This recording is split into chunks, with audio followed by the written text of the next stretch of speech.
G'day, Sid here on a nice overcast but fine whatever day of the week it is. I think it's Wednesday. Anyway, I'm out here in what's going to be mainly a pumpkin patch, but I'm also going to try the Liz Zorab method of no dig potatoes. That's Fred, the garden supervisor, just coming out to have a look. Fred's going in for a little operation next week and he'll come back about 2 stone lighter after that. Anyway, so my little old Howard rotary hoe, which has been, this is where the heap of wood chip was dumped. So there's composted wood chip sitting over the top of all this, so I thought I might as well utilise it.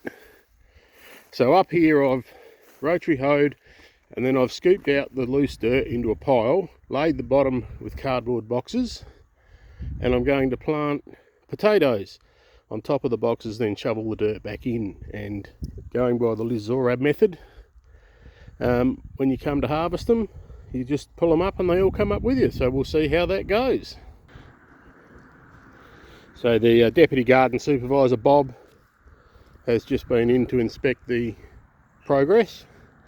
So I've been quite scientific putting the potatoes down. I put a handful of dirt down so the potatoes would stay in the right spot, and guessed that seeing as I had what I thought was 12, it was actually 13, I think, potatoes, were all in the right spots. So now I'll go in and shovel all the dirt back in over them, give them a water, and then I guess we just wait. So there we go, potatoes all covered up in an instant with the magic of video. I do realise that these are probably going in late. Various other reasons for not getting them in earlier, but I also realise that I've got a better chance of getting a crop of potatoes putting them in the ground than leaving them in the bag in the house. So nothing ventured, nothing gained. So watered in for now. We're getting more rain tonight, but these will probably need some regular watering, so I'll get some sprinklers set up out here anyway, because once I get the pumpkins in out here, they're again going to need a lot of water, so a couple of sprinklers to keep it damp. The pumpkins I'm going to, and I'll probably finish up putting some on top of there as well. I've got lots of old chook manure, so I'll make the mound a little bit higher and be incorporating some chook manure into a heap for the pumpkins when I put them in. So while we're going, I thought let's have a look at what's going on in the rest of the garden. So my little bathroom area, the spring onions probably dried out too much for them, stressed them a bit, so they're pushing to seed. But I might just use them for harvesting seed. Now that it's warmed up, the chives are starting to look a lot better. The lettuces, probably should have thinned them out a bit earlier. Parsley's going well. I've harvested out of the parsley a few times. I've got broad beans on the broad beans, so happy with that. There's garlic growing in there. I've got lots of garlic scattered throughout the garden. Garlic and lettuces there. Another bunch of parsley. I had a go at some bok choy and it took off really nicely, and now it's recovering, but it's bolting straight to seed. Something absolutely hammered it and ate all the leaves. Now I don't know whether a chook got in here and really liked it, didn't touch anything else, or whether there was slugs or snails or cabbage moth. I couldn't find any cabbage moth on there, so a bit of a mystery, but we'll have another go with bok choy later. Little garlic patch. The kale's pushed up to seed, quite happy with that sitting there flowering away for the bees. This little patch of spring onions are ready, some of them are ready to, quite most of them are probably ready to harvest. I've harvested all my cauliflowers. The garlic is probably getting close there too. That's my purple headed cauliflower that I left to grow to seed. The wind's hammered that a little bit, but it's still alright. And around here where the cauliflowers were, I planted a little row of carrots, and I did also plant a row of parsnips, but there's no sign of them. So there's the bok choy. You can see some of the remnant damage. The kale I planted because I thought somebody who I might be married to liked kale, and I was a little mistaken. So I've sort of been feeding it to the chooks.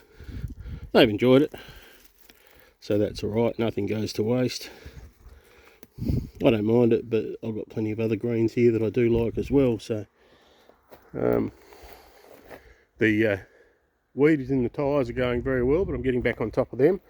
Beetroot, I've harvested a bit of beetroot. So there's a few here. He's got a fair bulb on him. So there's beetroot getting ready. I've been harvesting carrots. I reckon magically turned up around the other side of the tyre. I reckon if I was to go down and follow that one down, he'd be a little push down, pull up, and look at that. He's a ripper. I'll be having a snack on him in a minute. The other little beetroot patch, I've been pulling a few smaller bulbs out of here just to thin them out because they're quite thick. They cook up quite nicely. The rhubarb down in the middle of this broad bean, so there I'm just shy of 6 foot.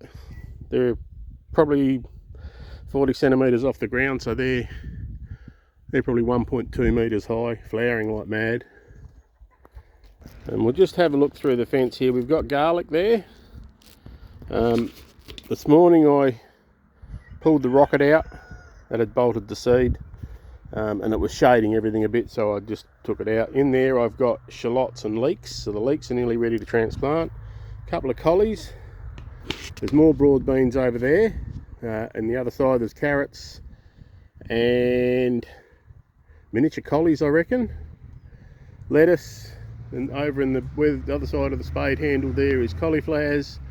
Celery, which I've never successfully grown celery before, and that's really nice. Actually, I think I'm going to actually go around there now. So here I am. Now I've grown or tried to grow celery before, not successfully, and just check this out. Hey, I'm loving it. I like celery. It's crunchy. Beautiful. So more broad beans here. They haven't got any beans on yet, but I don't mind that because it means I'm staging the harvest a bit. These little mini cabbages have bolted straight to head. That's a purple headed broccoli, which I want to get some seed off. And that's covered in aphids. Look at that. I'll be washing them off in a minute. Carrots and beetroot here, the stage crop, and a few little Aussie garlic. And I'm going to let them, I don't know yet whether I'm just going to harvest the bulbs to replant or whether I'm going to let them run to seed and try seed. I've done seed successfully before with garlic as well. So this is washing the aphids off slowly. The other option is some white oil garlic spray, works well. I didn't realise they were quite so prolific out here. Anyway, thanks for stopping by for a look, and I'm signing off now. If you like what you're seeing or you're interested in the gardening, or also get a few wood turning and repurposing videos up with wood, please like and subscribe. Thank you all. We'll see you later.